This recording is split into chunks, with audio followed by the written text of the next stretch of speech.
وزیر اعظم شہباز شریف نے کہا ہے کہ دہشت گردی نے پھر سر اٹھا لیا ہے، اس کا سر کچلے بغیر آگے نہیں بڑھ سکتے۔ افغانستان میں عبوری حکومت آئی تو بے شمار لوگ چھوڑے گئے۔ ایس آئی ایف سی کی ایپکس کمیٹی سے خطاب کرتے ہوئے وزیر اعظم نے کہا کہ پارا چنار میں ایک معاہدہ ہوا ہے، اس کے تمام فریق مبارکباد کے لائق ہیں۔ پارا چنار واقعے میں دونوں طرف سے سینکڑوں لوگ مارے گئے۔ پارا چنار میں جو ہوا وہ نہیں ہونا چاہیے تھا، اس قسم کا دل خراش واقعہ قیامت تک نہیں ہونا چاہیے۔ وزیر اعظم نے کہا کہ پسند و ناپسند سے بالاتر ہو کر فیصلے کریں گے تو اللہ کی نصرت ہمارے ساتھ ہوگی۔ آج دوبارہ سر اٹھایا تو اس کا سر کچلے بغیر ہم اپنا آگے نہیں بڑھ سکتے۔ اس حوالے سے جو قربانیاں دی جا رہی ہیں، جو لوگ، جو افسر، جو جوان جس طرح وہ جام شہادت نوش کر رہے ہیں، اس سے بڑی قربانی تو اور کوئی نہیں ہو سکتی۔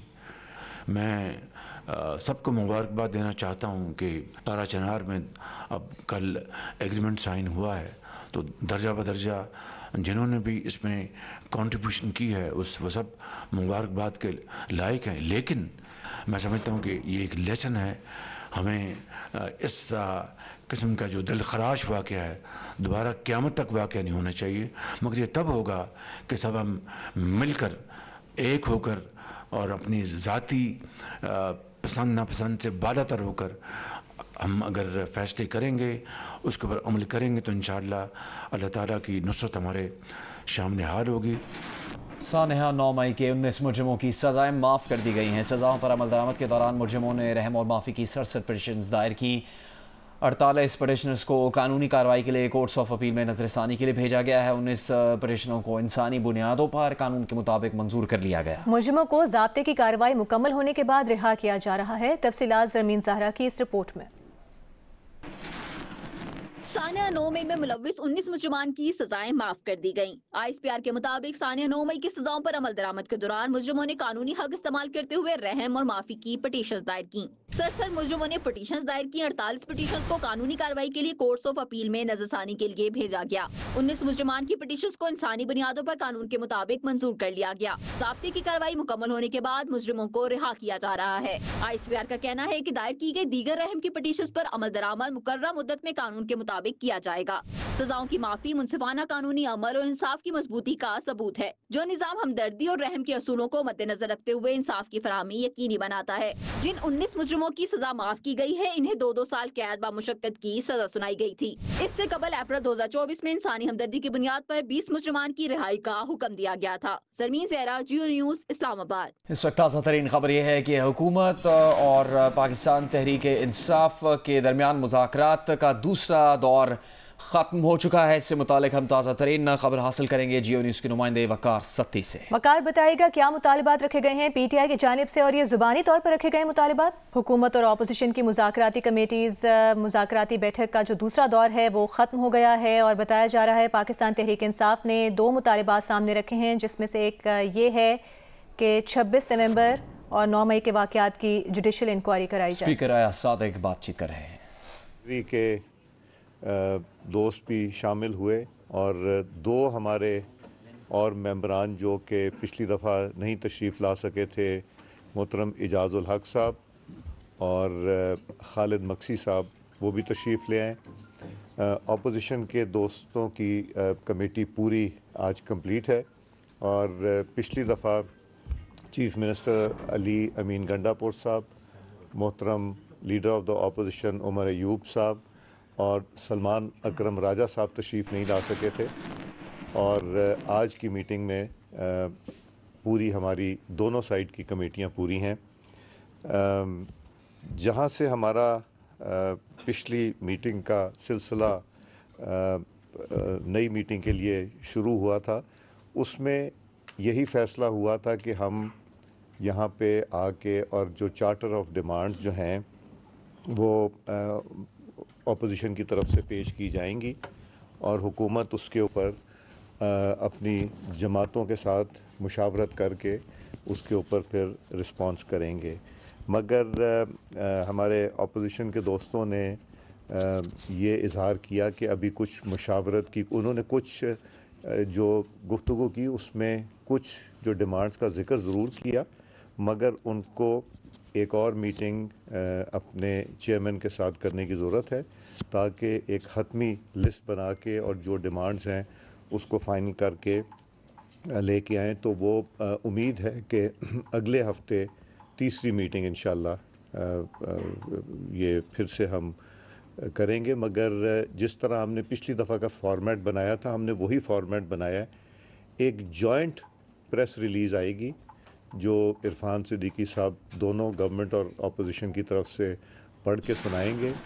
مگر اچھی بات یہ ہے کہ پہلے سے بھی زیادہ خوشگوار ماحول میں آج گفتگو ہوئی ہے اور علی امین گنڈاپور صاحب نے چیف منسٹر خیبر پختونخوا نے بڑی اچھی تجاویز دیں اور انہوں نے آج بڑی دل کھول کے باتیں کی ہیں.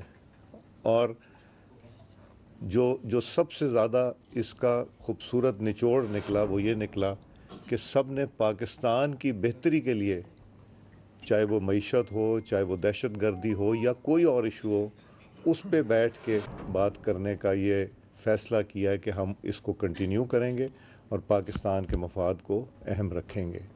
زیادہ گفتگو کیے بغیر اور میں گزارش کروں گا کہ کویسچن آنسر ہم سے نہ کیجیے گا تاکہ کم سے کم اس کے اوپر تبصرے ہوں اور یہ اگلی میٹنگ میں انشاءاللہ پھر سے آپ سے ملاقات ہوگی. تو میں عرفان صدیقی صاحب سے گزارش کروں گا کہ وہ جو جوائنٹ سٹیٹمنٹ ہے وہ پڑھ کے سنا دیں. اسپیکر ایاز صادق گفتگو کر رہے تھے. ان کا کہنا تھا کہ آج کی نشست میں اپوزیشن کے دوستوں نے اپنی ڈیمانڈز کا ذکر کیا ہے اور پی ٹی آئی کے جو لوگ ہیں انہیں اپنے بانی سے مزید مشاورت کی ضرورت ہے.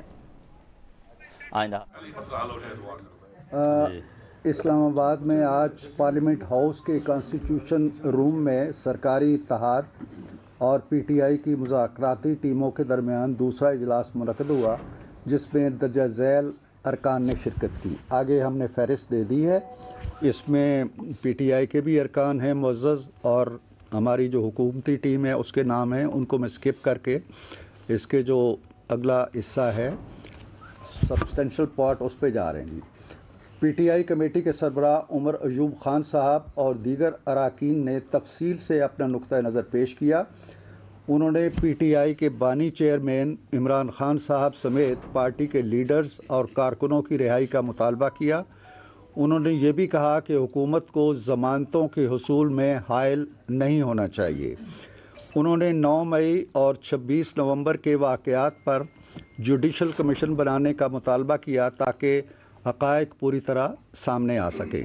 پی ٹی آئی کمیٹی نے آگاہ کیا کہ تحریری طور پر چارٹر آف ڈیمانڈز پیش کرنے کے لیے انہیں اڈیالہ جیل میں بانی P T I Imran Khan صاحب سے ملاقات، مشاورت اور رہنمائی حاصل کرنے کا موقع فراہم کیا جائے.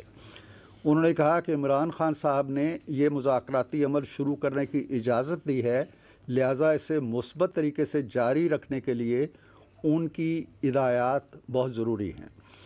بانی پی ٹی آئی کمیٹی نے کہا کہ عمران خان صاحب سے مشاورت اور رہنمائی کے بعد اگلی میٹنگ میں چارٹر آف ڈیمانڈ باقاعدہ تحریری شکل میں پیش کر دیا جائے گا. حکومتی پارلیمانی پارٹی کی طرف سے نائب وزیر اعظم اور وزیر خارجہ محمد اسحاق ڈار صاحب نے کہا کہ گزشتہ میٹنگ میں کیے گئے فیصلے کے تحت ہمیں توقع تھی کہ آج پی ٹی آئی تحریری طور پر اپنے مطالبات پیش کرے گی تاکہ مذاکرات کا عمل آگے بڑھایا جا سکے. تاہم انہوں نے کہا کہ ہمیں کوئی اعتراض نہیں کہ P T I committee Imran Khan صاحب سے رہنمائی حاصل کرنے کے بعد اپنا چارٹر آف ڈیمانڈ لے کے آئے تاکہ دونوں کمیٹیاں معاملات کو خوش اسلوبی سے آگے بڑھا سکیں. طے پایا کہ پی ٹی آئی کمیٹی کی عمران خان صاحب سے ملاقات کے بعد اگلے ہفتے دونوں کمیٹیوں کی تیسری نشست کی تاریخ کا تعین کیا جائے گا. جی تھینک یو. دوسرے دور کے بعد مختلف ممبران خطاب کر رہے تھے. اسپیکر ایاز صادق نے بات کی اور اس کے بعد سینیٹر عرفان صدیقی اپنا موقف رکھ رہے تھے. حکومت کی جانب سے مذاکرات میں رانا ثناء اللہ، راجہ پرویز اشرف، نوید قمر، عرفان صدیقی، خالد مقصی اور اعجاز الحق کمیٹی میں شامل ہے. اعجاز الحق کا شرکت نہیں کر سکے. مذاکرات سے پہلے بھی حکومت اور پی ٹی آئی رہنماؤں کی آج اسپیکر قومی اسمبلی سے مشاورت ہوئی تھی اور اس وقت مذاکرات کا دوسرا دور مکمل ہو چکا ہے. نمائندہ جی نیوز وقار ستی ہمارے ساتھ موجود ہیں. وقار، بتائیے گا آج پی ٹی آئی کے رہنماؤں نے کیا مطالبات رکھے ہیں سامنے اور مزید مشاورت کا وقت مانگا گیا ہے؟ دیکھیے جیسا کہ عرفان صدیقی صاحب نے بتایا ہے اپنی پریس کانفرنس کے دوران کہ انہوں نے زبانی یہ کہا ہے کہ بانی پی ٹی آئی سمیت 9 مئی اور 26 نومبر کے جو اسیران ہیں ان کی رہائی کا مطالبہ کیا گیا ہے، جبکہ عدالتی جو کمیشن ہے اس حوالے سے اس کے اوپر بھی بات چیت وہ کی گئی ہے۔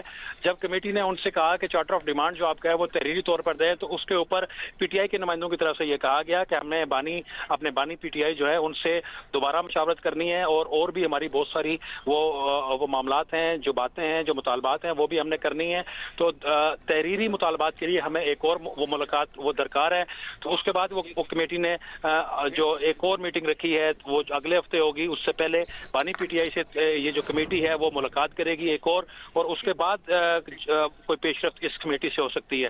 سردست یہ ہے کہ دوسرا اجلاس ہوا ہے یہ حکومت اور اپوزیشن کی مذاکراتی کمیٹی کا، اسپیکر قومی اسمبلی نے اس کو چیئر کیا ہے، اور بقول ان کے کہ بڑی وہ خوشگوار انداز میں بات ہوئی ہے، اور دونوں جو وہ فریقین ہیں، حکومت اور اپوزیشن دونوں جو ہیں وہ معاملات کو بات چیت کے ذریعے حل کرنے کی بات کر رہی ہیں، اور اس چیز کا اعادہ کیا گیا ہے کہ جتنے بھی مسائل ہیں، جتنے بھی معاملات ہیں، وہ بات چیت کے ذریعے اور پارلیمنٹ کا جو پلیٹ فارم ہے۔ وزیر داخلہ محسن نقوی نے اسلام آباد میں سرینا چوک انٹرچینج کا دورہ کر کے ڈیڈ لائن کے اندر منصوبہ مکمل کرنے کا حکم دے دیا۔ وزیر داخلہ نے سرینا چوک کی خوبصورتی کے پلان کا جائزہ لے کر منظوری بھی دی۔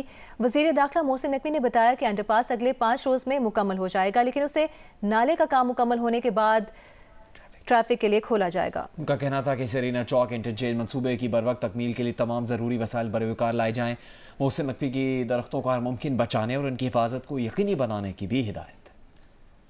غزہ جنگ کی طوالت اسرائیلی فوجیوں میں ذہنی دباؤ کا سبب بن گئی۔ اسرائیلی فوجیوں کی خودکشیوں میں اضافہ ہو گیا۔ اسرائیلی فوج کے اعداد و شمار کے مطابق گزشتہ سال 21 اسرائیلی فوجیوں نے خودکشی کی۔ سال 2023 میں 17 فوجیوں نے خودکشی کی تھی۔ اسرائیلی فوجی ترجمان کا کہنا ہے کہ ہزاروں اسرائیلی فوجیوں نے غزہ میں لڑنے سے بھی انکار کر دیا۔